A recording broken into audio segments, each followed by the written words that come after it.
Hey, hey, Leafs Nation, what's up?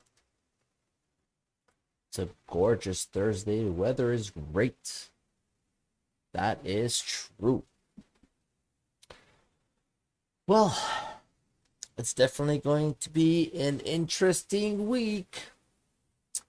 I guess we'll start off by talking about Leafs Montreal Canadiens on Saturday, which was a great game. It's one of those games where Campbell's not healthy, Muzzin's not healthy. A lot of questions around what's going on with the Leafs players and their health, and they only have 10 games left in the season. 8 after tonight when they play the Washington Capitals, and you're looking for a solid game from Eric Källgren, who got hit in the jaw in the previous game and he got taken out, and Campbell had to come in and didn't play well. So it's one of those things where you're looking for the team to look solid going into the playoffs. And Eric Källgren played one hell of a game on Saturday. Eric Källgren played one hell of a game against the Montreal Canadiens. He's done it a lot this year. He's done it a lot in terms of coming into tight situations and playing well. Mrazek's done it a couple of times this year. Campbell, not so much. And after that game on Friday, after that game against the Florida Panthers, where he didn't look good and coming in relief, I knew it. I knew you were going to hear. I knew you were going to hear something about his health status. He's not 100%. There's a lot of guys that are not 100% right now, but he didn't look good against the Florida Panthers, and all of a sudden Campbell pulls the pin and he's like, I'm not 100%, but he's on the bench. If he's not 100% and he can't play and you're worried about his health, why is he on the bench? Eric Källgren could very well have a bad game and you might have to put Campbell in. So really, how hurt is he? Is it one of those things where like his pride is hurt? Maybe he doesn't feel good. Maybe, the Leafs were looking for him to come in and kind of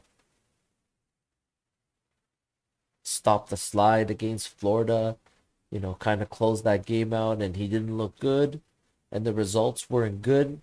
Maybe it's a pride issue, but it is what it is. And then the Leafs played the Buffalo Sabres, and the results weren't good against the Buffalo Sabres. It's not good in the fact that, how they played, but it's a lot of disrespect to the Buffalo Sabres, to be honest with you. Like, the Leafs showed zero respect to the Buffalo Sabres. The Leafs thought the Buffalo Sabres were going to come into their building, play however they wanted to play, and the Leafs were going to turn it on for half of the third period, which is pretty much what they did. They played crap for the first two periods, played pretty much turned it on with 12 minutes left in the third period and almost made a game out of it. I don't know if that says more about Buffalo than it does Toronto. Maybe it says more about Toronto than it does Buffalo, but it was a it's very disrespectful. The Leafs play like that against teams they don't respect, and you know it's one of those things. Looking at games like that, as a fan, I don't really spend time after the game breaking down, who didn't play well defensively and who was turning over pucks. It was a lot of try to get Austin Matthews pucks and let him score,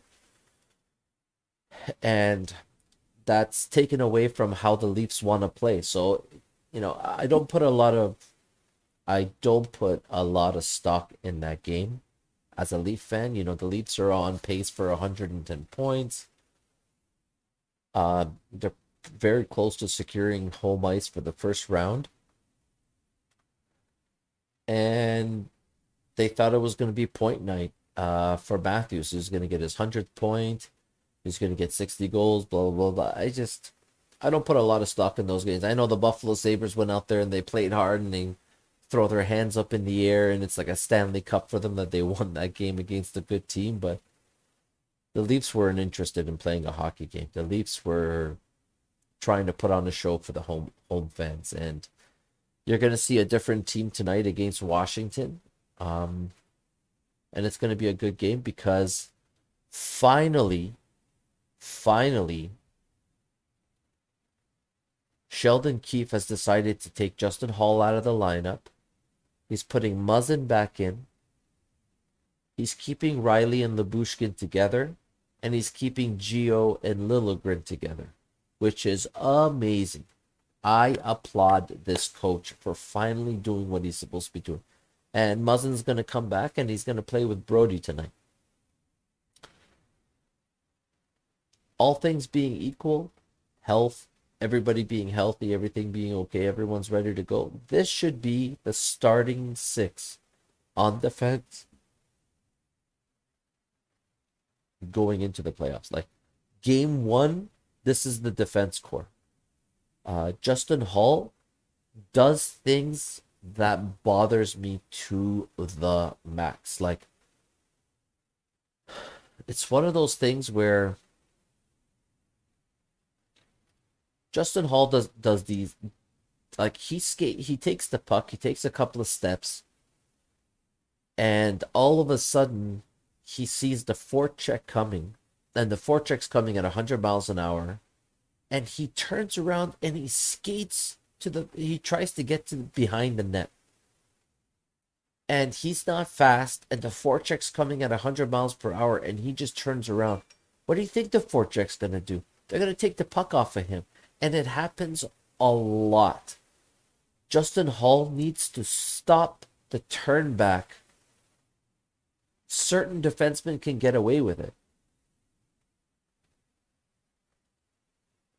Riley can get away with it. Giordano can get away with it. Liljegren can get away with it. Even Brody does it sometimes, and I hate it.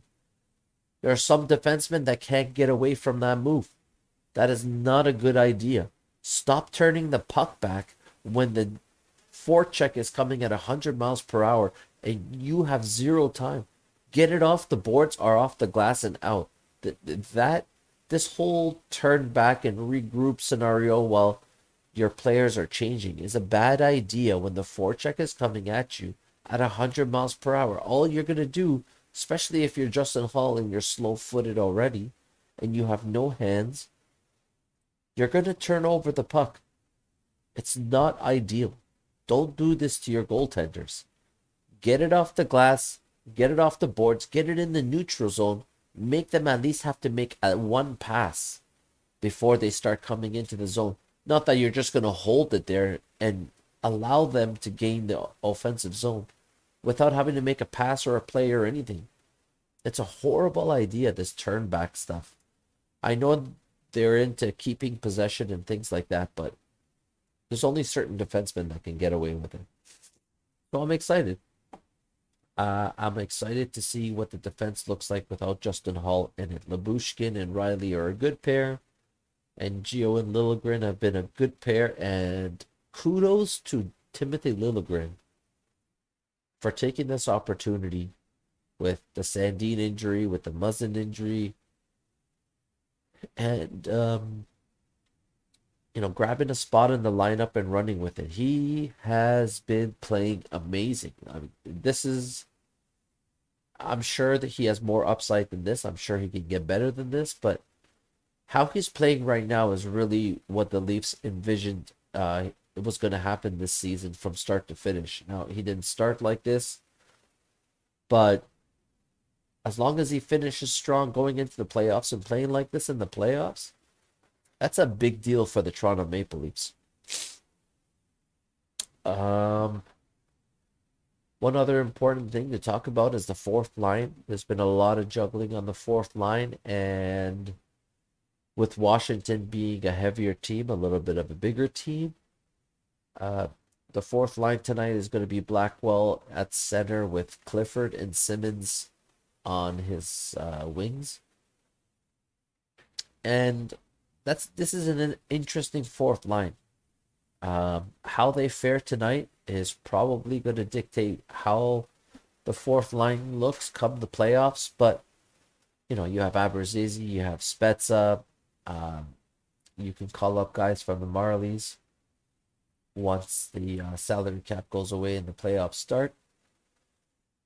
So there's some options there on the fourth line. Having extra forwards and having extra defensemen, it makes a huge difference. I mean,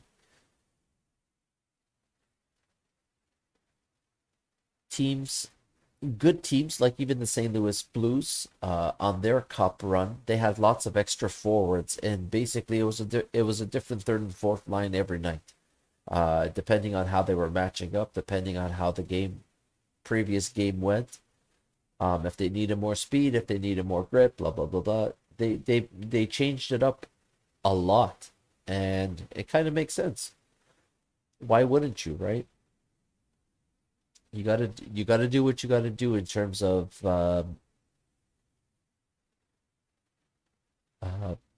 not necessarily matching lines, but putting a lineup together that's going to give you the spark, or try to give you an edge at certain times. If your fourth line is faster than their fourth line, if your fourth line can bang more than their fourth line, I mean, there's a lot of variables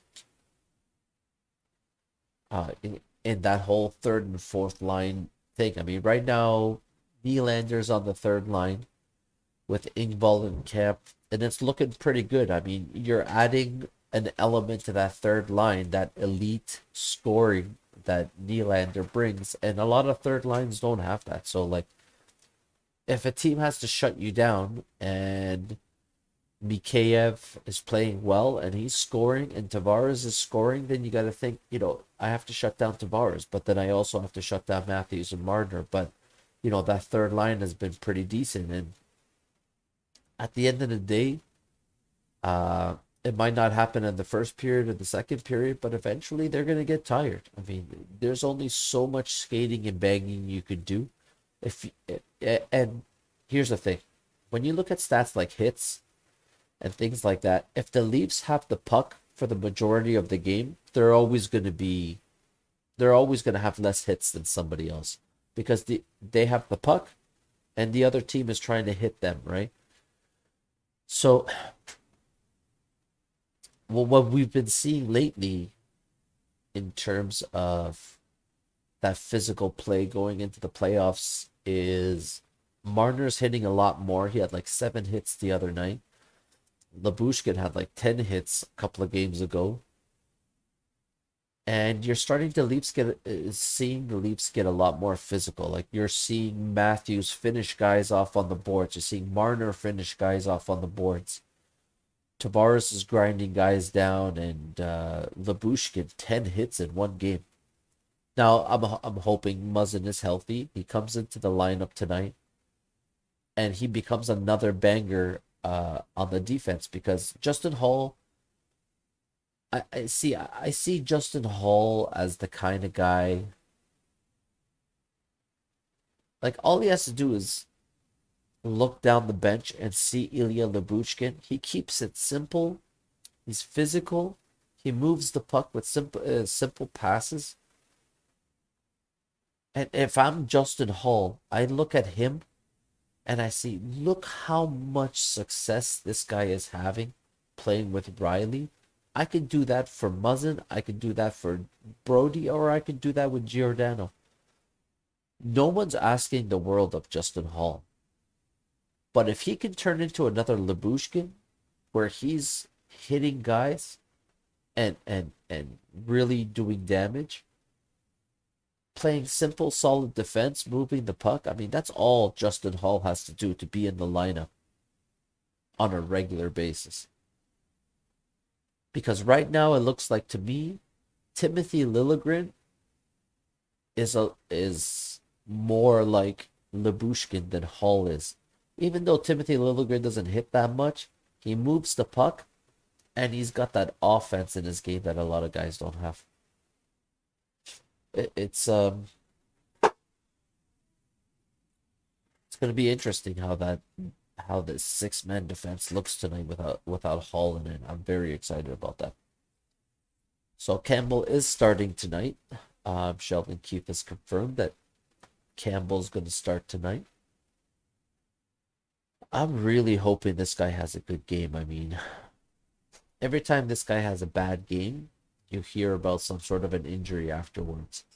The amount of time the Leafs spend protecting this guy, in terms of giving him days off practice, resting him.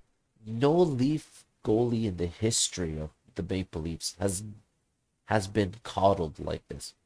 If Freddie Anderson wasn't playing 65 games a year, if Freddie Anderson was getting this kind of rest and days off and all these things, Freddie Anderson would never have the knee problems that he had. And he'd probably still be here. Now you got goaltending problems and nobody can stay healthy because, people are betting on a half season of Campbell looking good. Meanwhile, he could never play back-to-backs last year. He still can't play back-to-backs. He needs lots of rest. He needs lots of maintenance. You got to think about it. Austin Matthews took off this season. He's 24, 25, 26, 27, 28, 29. The next 5 years of Austin Matthews are his prime years. This is the cup window. This is officially the cup window. This year's playoffs and Matthews 25, 26, 27, 28, 29. This year's playoffs and the next 5 playoffs are the real cup window for this team. And I would not hitch my wagon to Jack Campbell being the guy. I don't care if he wants only $2 million a year. I wouldn't sign him to a 5-year contract. This guy cannot stay healthy. He's never been a number one.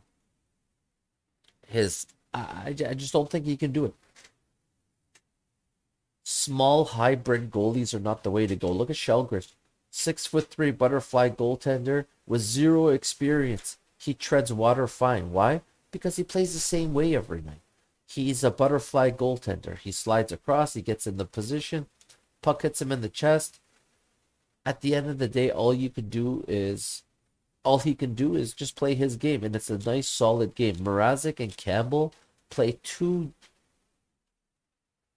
styles of goaltending that are hard to be consistent and replicate game in and game out. Sometimes you see Mrazek and Campbell treat the same puck in 2 different games completely different.